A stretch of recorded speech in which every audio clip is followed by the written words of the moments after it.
Bueno, buenas, buenas, ¿cómo les va? Yo soy Efraín. Yo soy Ignacio Galán y bienvenidos a Shots de Ciencia. Bueno, cuénteme la de hoy. A ver, pille. Imagine que hay alguien que quiere estar con usted de una manera tan intensa que usted no sea... Bueno, mentiras, mejor aún. Imagínese que usted quiere estar con esa persona de esa manera tan intensa, no que la quiere dejar sola esa persona, están así rejuntics, casi que usted está ahí pegado porque no quiere que nadie se le acerque. Pues eso no se oye muy saludable, Efra. ¿Quiere hablar de algo? ¿Le pasó algo? Sí, en verdad, esa historia es muy tóxica, pero no es una historia mía, tampoco es una historia de una persona conocida. Pero sí, tendría todo el sentido que parecieran noticias o algo así, porque esta sociedad, terrible. Pero bueno, de hecho, esta no es una historia humana en todo caso. De lo que le estoy hablando es de un comportamiento que sucede en varias especies de animales como las aves, mamíferos, insectos, peces, y se conoce como mate guarding o en español sería algo como guardia de compañero. Ok, esta es la relación tóxica de la que me hablaba. Claro, pero bueno, tóxica humanamente hablando. Porque literalmente se trata de monopolizar a un individuo del sexo opuesto para que usted se pueda reproducir y que no llegue alguien más a dañarle el parche. Mejor que se lo cuente una voz experta. Voy a poner a grabar. Ojalá Ahí si voy a hacer una puedes. prueba pequeña. Eso. Hola, hola. Este man que usted Probando, escucha probando. aquí es Luis Alberto Rueda. Mi nombre es Luis Alberto Rueda Solano, pero pues todo el mundo me conoce como Beto Rueda. Beto es biólogo y acaba de terminar su doctorado en la Universidad de los Andes. Hablé con él sobre una investigación que lideró hace poco y que fue publicada precisamente sobre la guardia de compañero. Es una estrategia en la cual uno de los individuos que está involucrado en la reproducción prácticamente acapara al otro individuo y lo toma para sí mismo, o sea, lo resguarda y no deja que otro individuo pueda reproducirse con ese individuo que le está resguardando, ¿cierto? Es como Aquí vale la pena ponerle mucha atención a esto, porque en el caso de los anuros, o sea, las ranas o los sapos, una manera de hacer esta guardia de compañero es a través de abrazos. Sapos que se abrazan. Sí. en general en ranas hay algo que llamamos los abrazos nupciales. Es como el macho se sube en la espalda de la hembra y la abraza. En Con la herpetología, o bueno, sea, la rama de la biología que estudia anfibios y reptiles, a ese abrazo se le llama amplexo. Y Beto estudia este comportamiento en Atelopus letissimus, un sapito que le dicen sapo arlequín o rana arlequín y que solo habita la Sierra Nevada de Santa Marta en el norte del país. Entonces, vea, la duración de estos amplexos en sapos y ranas puede ser de horas o de noches. pero en ranas arlequines estos podrían durar hasta 5 meses.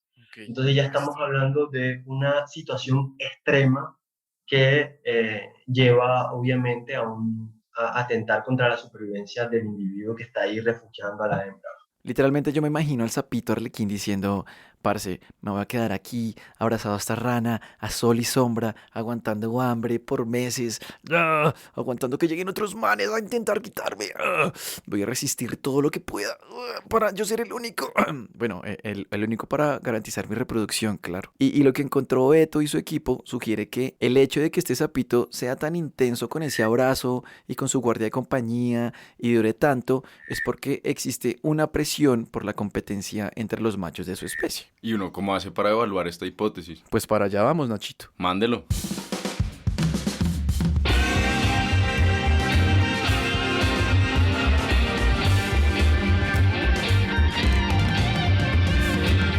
Shots de ciencia.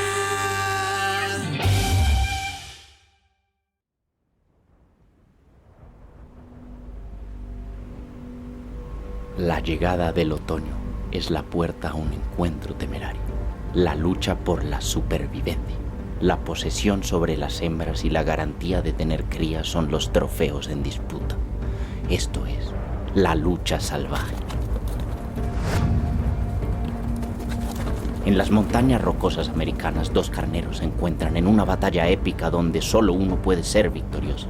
Él, un joven ágil de probablemente unos 5 años, se medirá con otro carnero experimentado.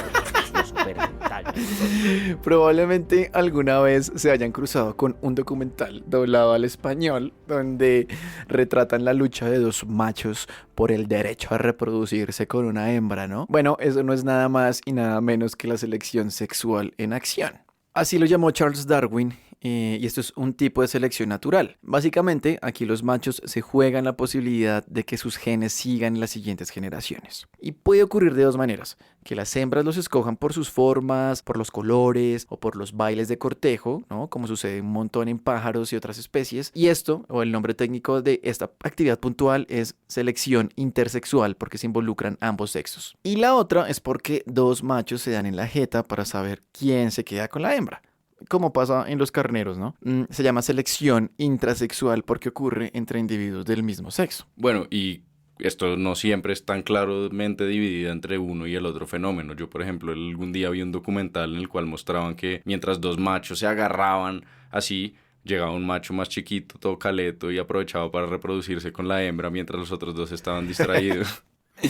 Oiga, bueno, es que siento que todo siempre tiene como sus excepciones, particularidades, historias pequeñas dentro de la vida, ¿no? Sí, en biología es muy raro que exista un absoluto, es verdad. Siempre hay una excepción por ahí. El caso es que si nos quedamos solamente en esta suerte de competencia entre machos, en esta selección intrasexual de la que estamos hablando, precisamente esa es la presión de la que habla Beto en su investigación. Y fue como una construcción también de conocer la historia natural de estas ranas, ¿no? Obviamente usamos la rana arlequín de Santa Marta como un modelo de estudio de cómo funciona selección sexual en ranas arlequín. Entonces, El primer paso fue corroborar que tanto las hembras y los machos son distintos, y esto se conoce como dimorfismo sexual. y pues nosotros encontramos tamaño corporal. Las hembras son más grandes y pesadas que los machos. Los machos pesan, ¿cierto? Como 3.8 a 4 gramos. La hembra pesa 13 gramos, 15 gramos.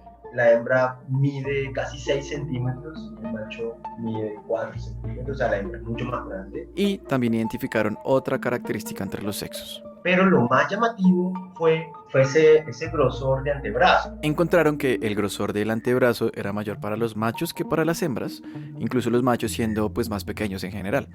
Y con esa evidencia, que ya se ha recogido en otros grupos de sapos, podrían inferir que el grosor en el antebrazo quizás le otorgue cierta ventaja a los machos para colgársele a las hembras. Ok, claro, terminó siendo un rasgo muy llamativo al final. Sí, tenían que probar que fuera un rasgo dimórfico adaptativo. Cuando hablo de rasgos adaptativos, son esos rasgos ventajosos que le dan al individuo más probabilidad de reproducirse Sí. que otro, ¿no? Que otro individuo. Vale, entonces el grueso de los antebrazos puede ser uno de este tipo de rasgos. Sí, ¿Y uno cómo hace para probar que el efecto de esta característica puede marcar la diferencia y en este caso sea una adaptación para agarrarse a las hembras? aquí Beto. Empezamos a probar cosas, como por ejemplo, si los machos que tengan antebrazos más gruesos eran los que íbamos a encontrar amplexados en la naturaleza. Entonces lo que hizo esta gente fue ir a campo para probar su hipótesis y compararon el ancho de los antebrazos entre machos que estaban amplexados o abrazados a las hembras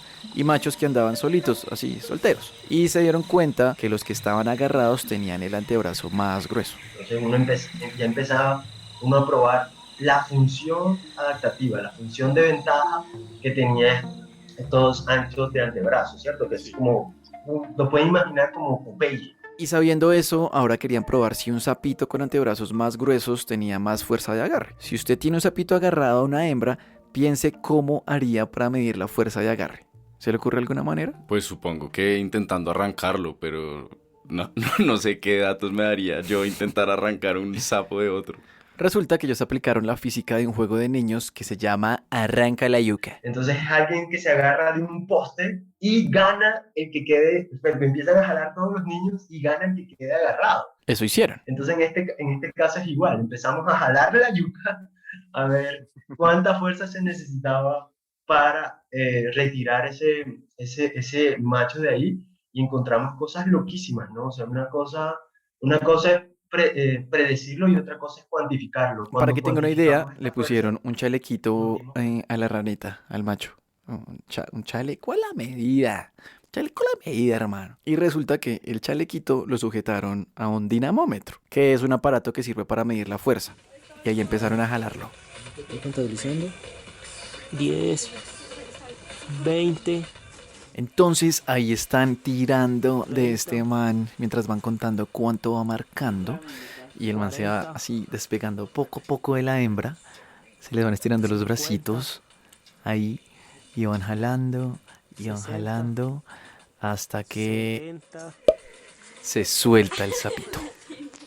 Si quieren tener una idea más precisa de esta vuelta, pueden ver el video de nuestras redes sociales. Ah, entonces yo tenía razón, se intentaron arrancar el sapito, pero pues con elementos de medición. Literal. Pero sí, duros, ¿no? Pues, es decir, es el tipo de vainas que uno, que toca echarle cabeza en campo, me parece. Yo hablaba con Beto sobre eso, como que hay vainas que en campo suceden de una manera muy, como que uno podría decir rudimentarias, pero tiene sentido y funcionan y básicamente son replicables y permiten hacer una medición. Sí, al final siento que es como ese experimento, es una extensión de la intuición que yo decía de intentar arrancar un sapo, pero al final sí teniendo un poco más de datos, pero bueno, ya seamos serios, ¿qué fuerza midieron? ¿Cuánta fuerza tiene un sapo arlequín macho amarrado a una hembra? Cuando cuantificamos esta fuerza, nos dimos cuenta que podía alcanzar hasta 80 veces su peso corporal. Piense que Imagínate, es una rana por ahí de unos 4 centímetros, que puede pesar entre 3 y 4 gramos, quizás un poquito más. esta rana puede dar abrazos hasta de 300 gramos. Entonces, imagínese que usted estuviera agarrado a un poste y empezaran a jugar arranca la yuca con usted, ¿no? Si usted pudiera hacer la fuerza que hace este sapo, se necesitaría una fuerza equivalente al peso de un elefante para poder arrancarlo de ese poste. ¿Qué va, Efra? Mi peso 100 veces. Ah, no, sí, mucho más que un elefante, ¿qué onda? Yo le iba a decir que eran 600 kilos y son 6.000 kilos. ¡Qué estupidez! Es severa fuerza. Uy, eso es mucha fuerza, Efra. Es que ya no es, oiga, venga, le doy un abrazo del oso, sino un abrazo de sapo arlequín. Venga, le doy un abrazo. Pff, se muere.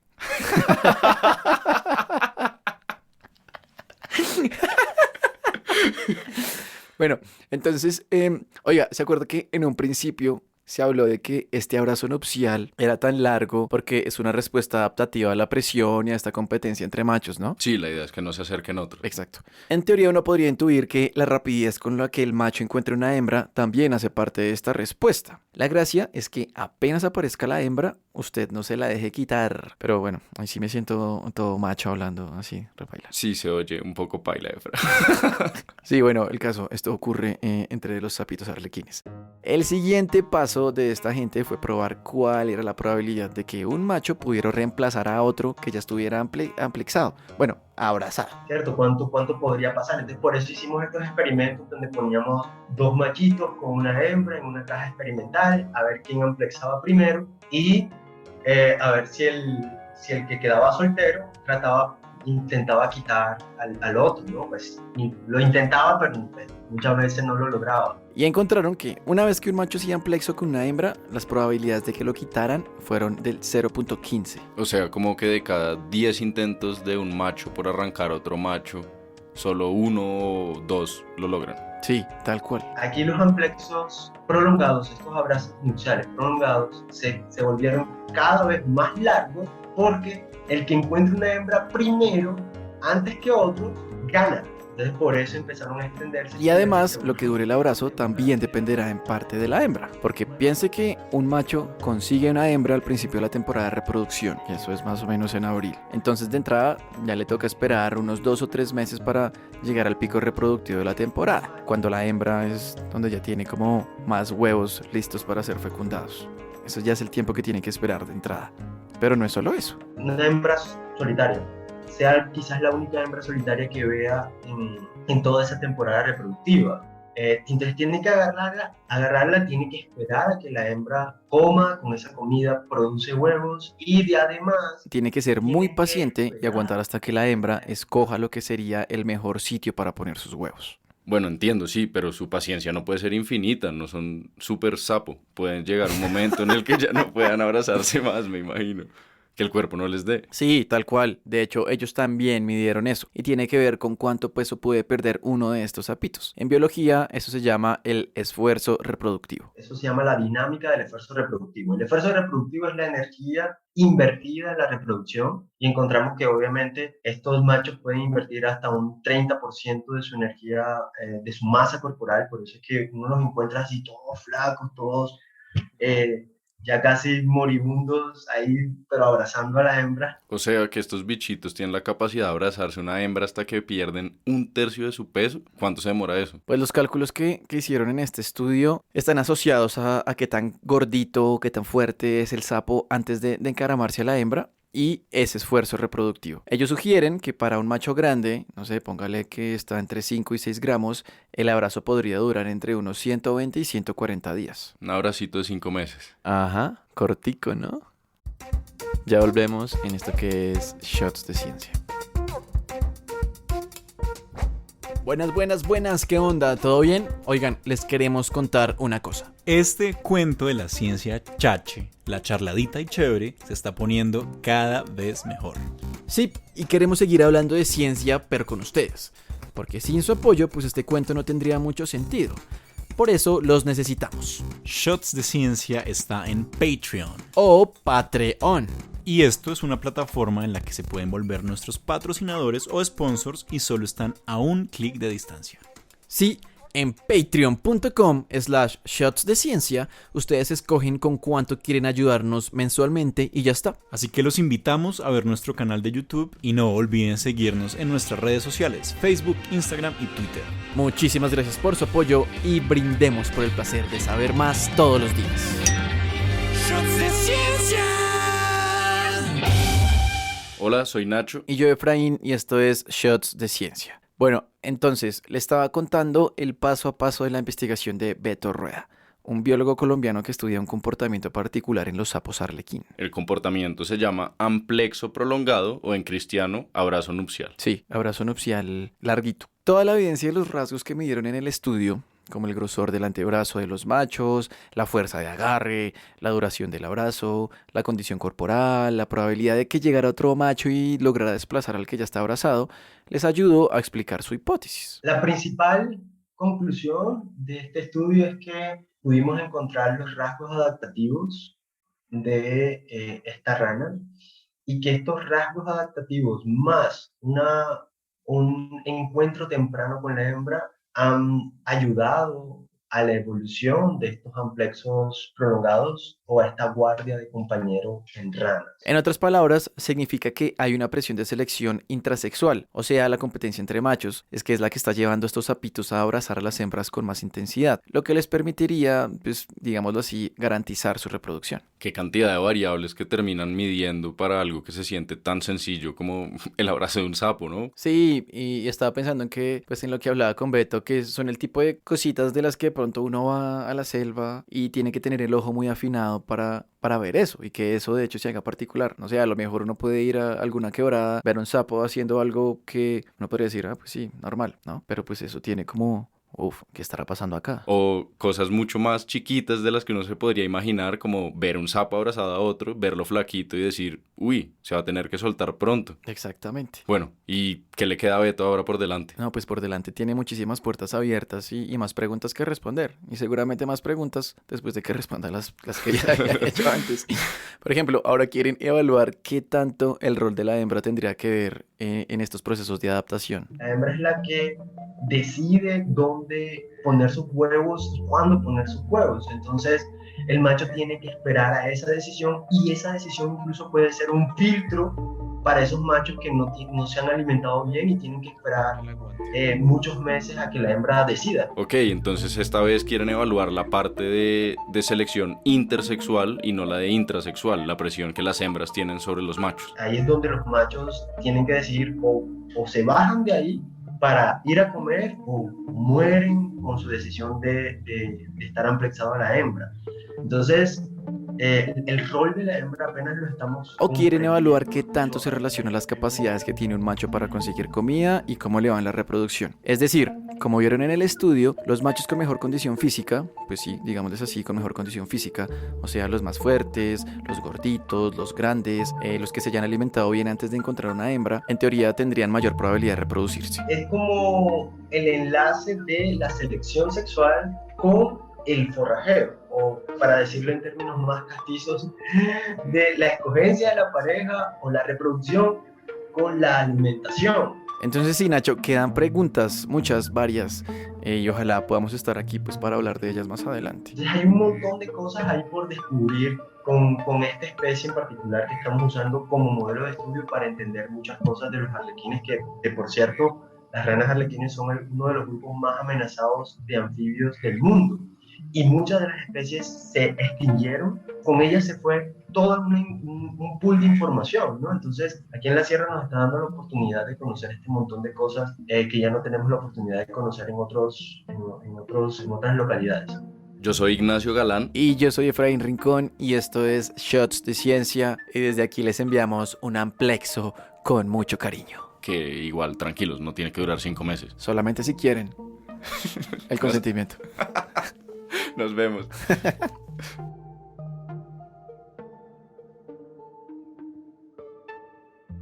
Este episodio fue producido y editado por Efraín Rincón. Ignacio Galán asistió en la edición del guión. Gracias a Beto Rueda por prestarnos su voz, su tiempo y el material de apoyo. No olviden seguir y compartir a Shots de Ciencia en redes sociales y apoyarnos en Patreon. Hasta la próxima.